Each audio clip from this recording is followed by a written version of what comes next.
The wind howled like a wounded animal as James Hartwell bolted his farmhouse door against the winter storm of 1945. He never imagined that one act of mercy on that frozen February night would put him at the center of a military tribunal, facing a firing squad or force an entire U.S. Army unit to question everything they believed about enemy and ally. But that's exactly what happened when he heard that desperate knock on his barn door. James Hartwell had lived alone on his Pennsylvania farm since Martha died 3 years earlier. The war felt distant here, something that happened in newspapers and radio broadcasts, not in the quiet fields where he'd spent 53 years of his life. But the war had a way of finding everyone eventually. That night it came to his door in the form of a figure collapsed in the snow, wearing the unmistakable gray uniform of a German prisoner. The storm had begun at dusk, one of those brutal northeastern tempests that could bury a man in minutes. James had secured his livestock and was heading back to the house when he heard it, a sound barely audible over the wind. A human voice, weak and desperate. He grabbed his lantern and pushed through the knee-deep snow toward his barn. That's when he saw her. She couldn't have been more than 25, her face pale as death itself, lips blue from cold. The German military insignia on her torn uniform marked her as medical personnel. Blood had frozen on her temple where she'd been struck by something. Her hands, even through the cold, trembled as she tried to form words in broken English. Please. No hurt. Just cold. Please. Every instinct James had developed over 5 decades told him to be cautious. This was the enemy. German. The same nation that had plunged the world into chaos, that had killed thousands of American boys, including his own nephew Robert, who'd died at Normandy. But looking at this woman, this human being on the verge of freezing to death, James saw something else. He saw what Martha would have wanted him to see. Another soul in desperate need. He made his decision in seconds. Glancing around to ensure no one was watching through the storm, he helped her into the barn. The structure was old but solid, and with the animals inside it held some warmth. He cleared space in the hayloft, brought her 2 heavy wool blankets, and a canteen of water. She was shivering so violently she could barely hold it. "What's your name?" James asked quietly. The woman looked at him with eyes that held more fear than he'd ever seen. "Elise," she whispered. "Elise Zimmerman. Nurse. Was nurse." James nodded slowly. "You escaped from a transport convoy." She nodded, tears forming. "Storm. Truck crashed. I ran. They shoot others who ran. I just ran." James felt something twist in his chest. He'd read about the POW convoys that moved through the region, transporting captured Germans to detention camps further inland. In this storm, a crash would have been catastrophic. "Stay here tonight," he told her. "Storm's too dangerous. Dawn comes, you'll have to go." She nodded gratefully, understanding the enormous risk he was taking. As James turned to leave, Elise spoke again. "Why you help? I am enemy." James paused at the barn door, his weathered hand on the wooden frame. "Because my wife Martha used to say that the moment we stop seeing human beings as human beings is the moment we lose our own humanity. War doesn't change that. It just tests it." He left her there and returned to his farmhouse, but sleep wouldn't come. James sat by his fireplace, staring at the flames, thinking about choices and consequences. He thought about Robert, his sister's boy, barely 19 when he died on that beach in France. He thought about Martha, who'd volunteered at the church helping refugees, who'd believed in kindness even when the world seemed determined to prove her wrong. And he thought about the woman in his barn, enemy soldier or not, who'd looked at him with the same desperate hope he'd seen in wounded animals he'd nursed back to health over the years. What James didn't know was that 3 miles away, Captain William Foster was leading a 20-man unit through that same storm, tracking the exact prisoner who now slept in Hartwell's barn. Captain Foster was a career military man, 38 years old, who'd seen action from North Africa to the Rhine. He'd learned to follow orders without question, to see the enemy as the enemy, nothing more and nothing less. When the POW transport convoy crashed during the storm, killing 4 guards and allowing 6 prisoners to escape, Foster's orders were crystal clear. Find them. Bring them back. Use lethal force if necessary. 5 of the 6 had been recovered within hours, 3 dead from the cold, 2 recaptured trying to steal a car, but 1 remained missing.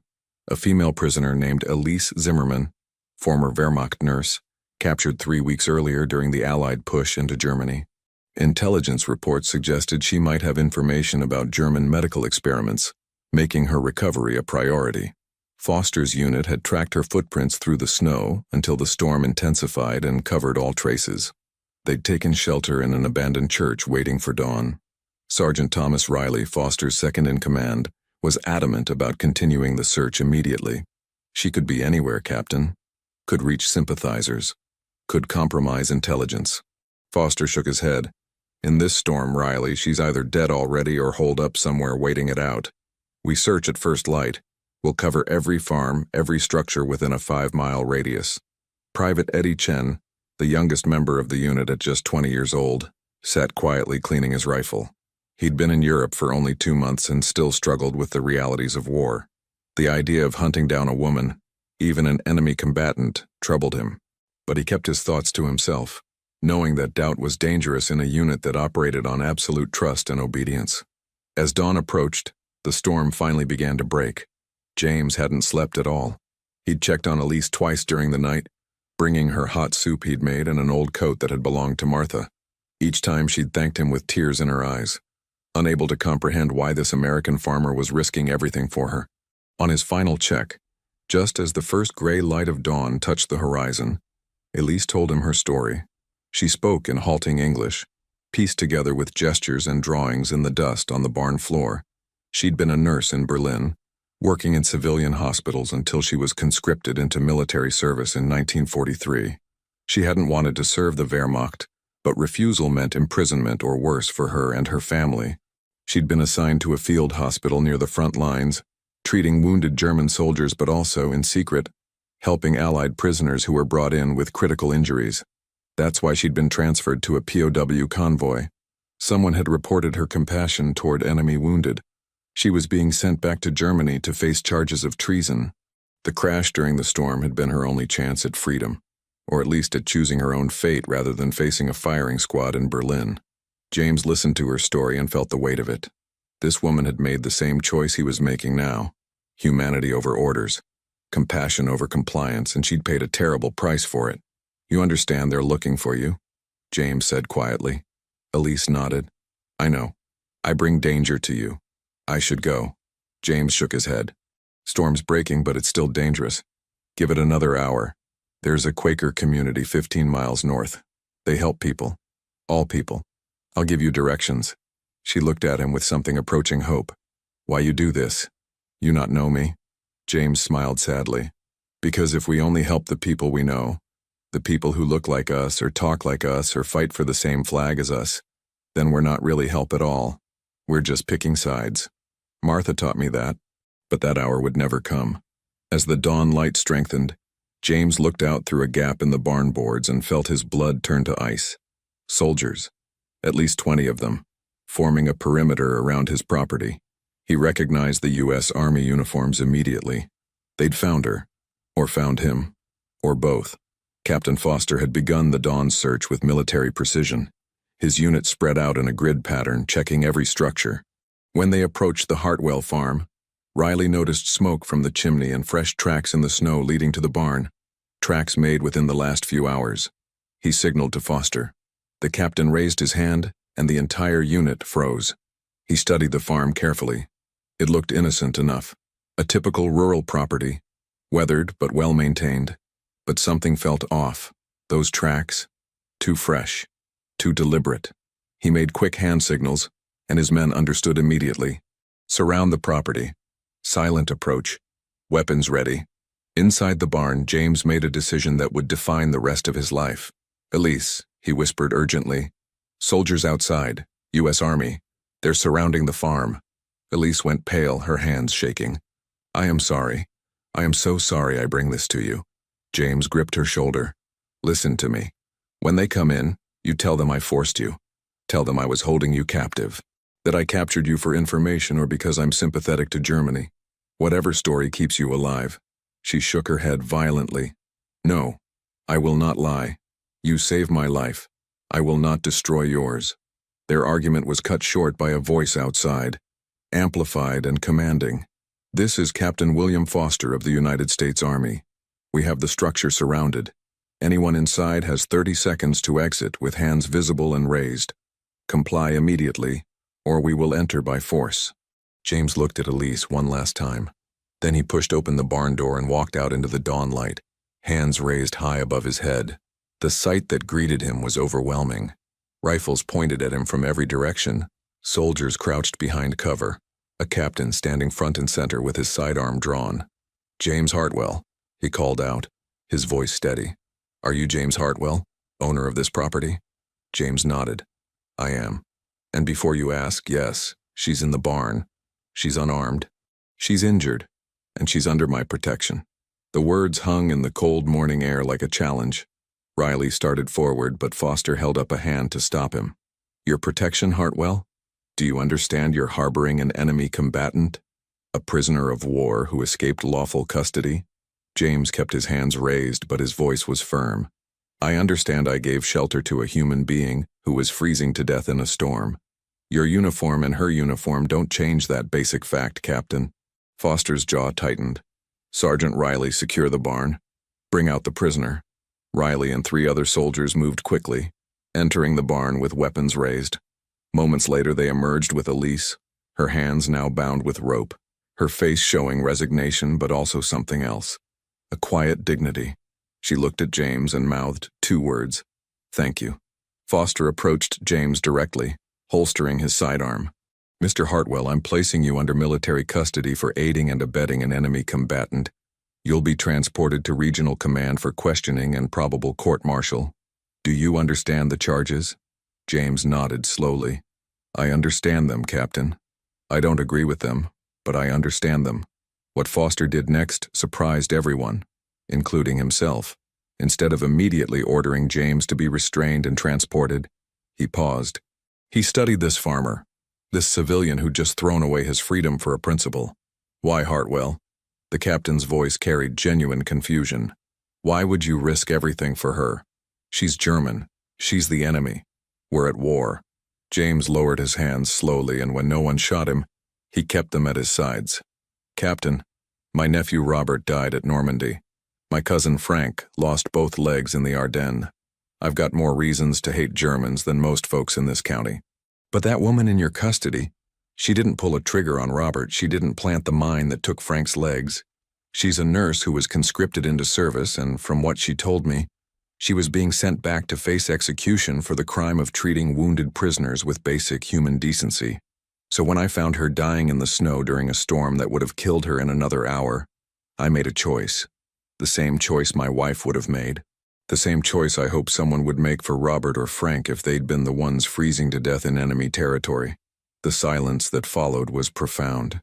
Private Chen, standing at the perimeter, lowered his rifle slightly. Even Riley, hardened by years of combat, seemed to hesitate. But it was Foster who spoke, and his voice carried the weight of command and something else. "Conflict. That's a moving speech, Hartwell. But it doesn't change the law. It doesn't change orders. You harbored an escaped prisoner.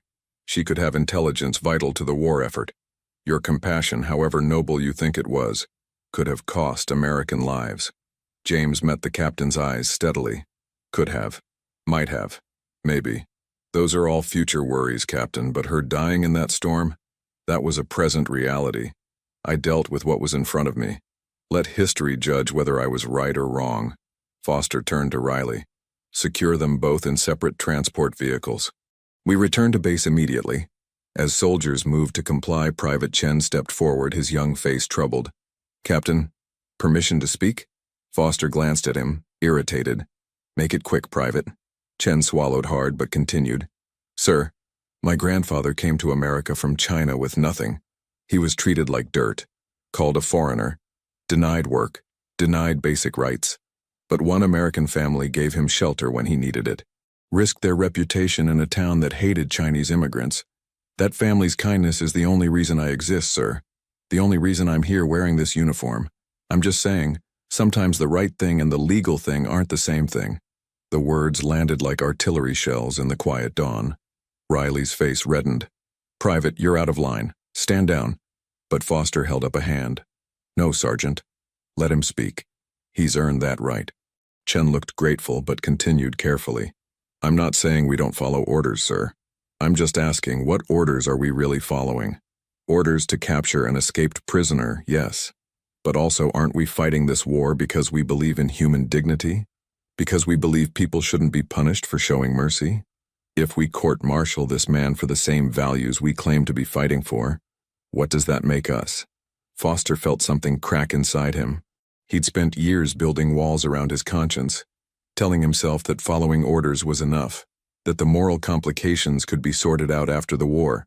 But standing here in this frozen Pennsylvania dawn, looking at an old farmer who'd risked everything for a principle, and a young private who still believed wars were fought for ideals and not just territory, those walls began to crumble. "Mr. Hartwell," Foster said slowly, "tell me exactly what happened last night. Every detail." James did, leaving nothing out. The knock on the barn door, the decision to provide shelter, the blankets, the soup, the conversation. Elise's story about being a nurse who'd helped enemy wounded and was facing execution for it. Everything. When James finished, Foster turned to Elise, who stood between two guards. "Is his account accurate? Do you confirm you were being transported for treason charges because you provided medical care to Allied prisoners?" Elise nodded, her English halting but clear. "Yes. I am nurse. Hippocratic oath say help all who suffer. I help German soldiers. I help American soldiers. I help British soldiers. All the same to me. All suffering. All human. Wehrmacht say I am traitor. Say I give comfort to enemy. They right. I did give comfort, because that is what nurse does." Foster closed his eyes briefly. When he opened them, every man in his unit could see the captain was making a decision that would define his career, and possibly end it. "Sergeant Riley, unbind the prisoner." Riley's eyes widened. "Sir?" Foster's voice hardened. "I gave an order, Sergeant." Riley hesitated for only a moment before complying. Elise stood free, confused and afraid. Foster addressed his entire unit. "Gentlemen, we came here to recover an escaped prisoner. What we found instead is significantly more complicated. We found a medical professional who was being transported to face execution for the crime of treating wounded soldiers regardless of their nationality. We found an American civilian who provided emergency humanitarian aid during a life-threatening storm. These are not the clear-cut circumstances we were briefed to expect." "Captain," Riley interjected, with respect, "she's still an escaped German POW. He's still a civilian who harbored her." "The law is clear." Foster nodded. "The law is clear, Sergeant, you're absolutely right, but we're not lawyers, we're soldiers. And we need to ask ourselves what we're actually accomplishing here. If we arrest Hartwell, we're telling every American civilian that showing mercy to a dying person is a crime. If we return Zimmerman to German custody, we're complicit in executing someone whose only crime was upholding a medical oath that predates any nation or flag. Is that really what we signed up for?" The unit stirred uncomfortably. Some nodded. Others looked conflicted. Riley remained rigid. "Captain Foster, I must formally object. This sets a dangerous precedent." Foster met his sergeant's eyes. "Noted and logged, Sergeant. But my decision stands." He turned back to James and Elise. "Mr. Hartwell, you're free to go. No charges will be filed. Miss Zimmerman, you'll be transported to Regional Command, but I'll personally ensure you're processed as a medical POW under Geneva Convention protections, not as a criminal facing German military justice. I'll recommend you be assigned to a U.S. military hospital where your nursing skills can be utilized for the duration of the war." Elise's eyes filled with tears. "I will not be sent back to Germany." Foster shook his head. "Not if I have anything to say about it. And I outrank anyone within 200 miles who might disagree." James stepped forward. "Captain, I appreciate what you're doing. But won't this cause problems for you?" Foster smiled grimly. "Almost certainly. I'll probably face a review board. Might lose my command. Might even face charges myself. But I've been thinking a lot lately about what kind of man I want to be when this war ends. When I go home and people ask me what I did, what I stood for, I think I'd rather face a review board than face myself in the mirror knowing I executed someone for being compassionate." Private Chen stepped forward again. "Captain, for the record, I support your decision. If there's any fallout, I'll testify to everything I witnessed here." Several other soldiers murmured agreement. Even Riley, after a long moment, nodded slowly. I still think you're making a mistake, Captain, but I respect the principle behind it. I'll stand with the unit. Foster felt something he hadn't felt in years. Hope. All right then. Riley, organize transport for Miss Zimmerman. Comfortable transport, Sergeant. She's not a criminal. She's a medical professional in our custody. Chen, you'll accompany her and ensure she's treated with dignity. The rest of you, this mission is classified. What happened here stays here until I've had a chance to file my report through proper channels. Everyone clear? Sir, yes, sir. The unit responded in unison. As soldiers began breaking down the perimeter, James approached Elise one final time. She gripped his weathered hands in her own. You saved my life. I never forget. Never. James smiled. You just stay alive, Elise. Stay alive, and when this war is over, you help people.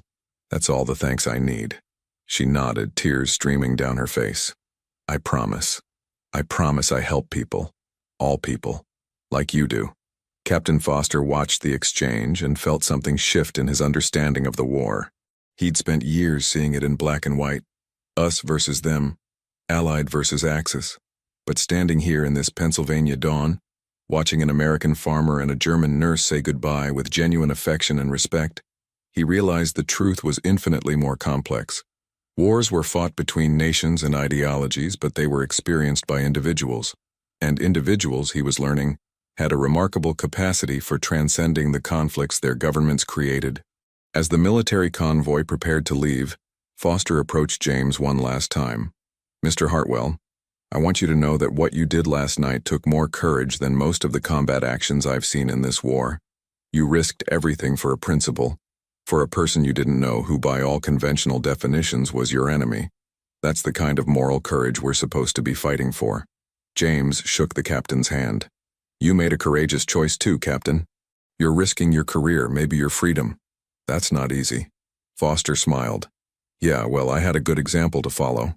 The convoy departed as the morning sun finally broke through the storm clouds. James stood alone in his farmyard, watching them disappear down the snowy road. He thought about Martha, about what she would have said about the night's events. She would have been proud. She would have done exactly the same thing. He also thought about the consequences that might still come. Foster had spared him military charges, but civilian authorities might not be so understanding. Neighbors might turn against him. He might lose everything anyway. But standing there in the clean morning light, James Hartwell felt something he hadn't felt since Martha died. Peace. He'd made a choice that honored everything she'd taught him, everything he believed about human dignity and compassion. Whatever consequences came, he could face them knowing he'd been true to himself and true to the values that made life worth living. What James couldn't know that morning was how far the ripples of his actions would spread. Captain Foster did indeed face a review board 3 weeks later. He was questioned extensively about his decision to release James and to protect Elise from extradition. The board was split. Some members viewed his actions as dangerously insubordinate. Others saw them as exemplifying the very values America claimed to fight for. In the end, Foster received an official reprimand but retained his command. More importantly, his report about Elise Zimmerman's circumstances prompted a broader review of how medical personnel POWs were being processed. Elise herself was assigned to a U.S. military hospital in Maryland, where she worked for the remainder of the war. Her skills as a nurse were exceptional, and she earned the respect and friendship of American medical staff and patients alike. When the war ended in May 1945, she faced a choice: return to a devastated Germany or try to build a new life in America. With Captain Foster's help and testimony, she was granted refugee status and eventually citizenship. She spent the rest of her life working as a nurse in Philadelphia, known for her unwavering compassion for all patients regardless of background. James Hartwell did face some local backlash. Some neighbors stopped speaking to him. Some called him a traitor. But he also received letters from across the country, from people who'd heard his story and were inspired by it. Gold Star mothers who'd lost sons in the war wrote to thank him for proving that compassion could survive even in wartime. Veterans wrote to say that his actions reminded them what they were actually fighting for. The negative voices faded over time, but the positive impact of his choice echoed for years. Private Eddie Chen continued to serve with distinction, and after the war became a teacher. He told his students the story of that winter morning every year, using it as an example of moral courage and the importance of questioning authority when orders conflict with fundamental human values. Generations of students carried that lesson forward. Captain William Foster remained in the military for another decade. He never forgot that dawn in Pennsylvania. It became his touchstone, his reminder that following orders wasn't enough. A soldier, a human being, had to be willing to make hard choices based on principles even when those choices came with serious risks. He taught that lesson to every young officer who served under him. And Sergeant Thomas Riley, who'd been so adamant about following protocol that morning, had his own evolution. Years later, he admitted to Foster that watching the captain make that difficult choice had changed him. It had shown him that true leadership sometimes meant standing alone for what was right, even when regulations and orders pointed in a different direction.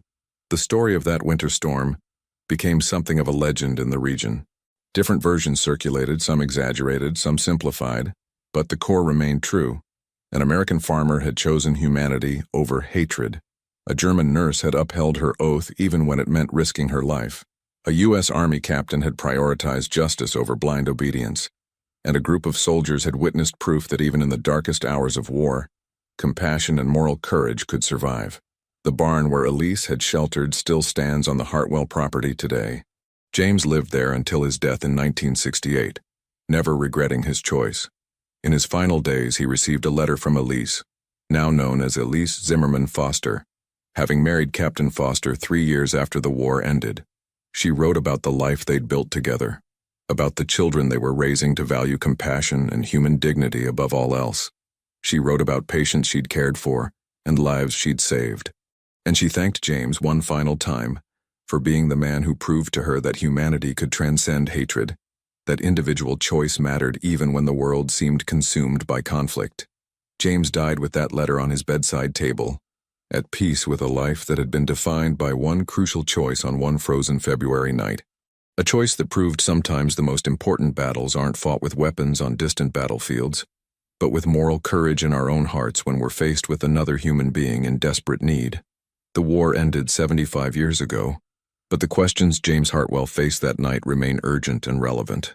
When do we choose compassion over compliance? When do we recognize our common humanity, even with those designated as enemies? How do we maintain our moral core when the world demands we surrender it? These aren't historical questions. They're human questions that every generation must answer.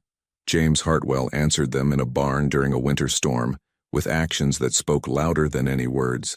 His answer echoed through decades, touching lives, changing perspectives, reminding us all that we always have a choice. And sometimes the right choice is the hardest one. Sometimes the right choice means standing alone. But it's still the right choice. If this story moved you, hit that subscribe button to hear more untold stories from history that challenge how we think about courage, humanity, and the choices that define us. Drop a like if you believe compassion matters even in the darkest times, and leave a comment telling us about a time you or someone you know chose humanity over hatred. These stories matter. Your voice matters. Let's keep this conversation going.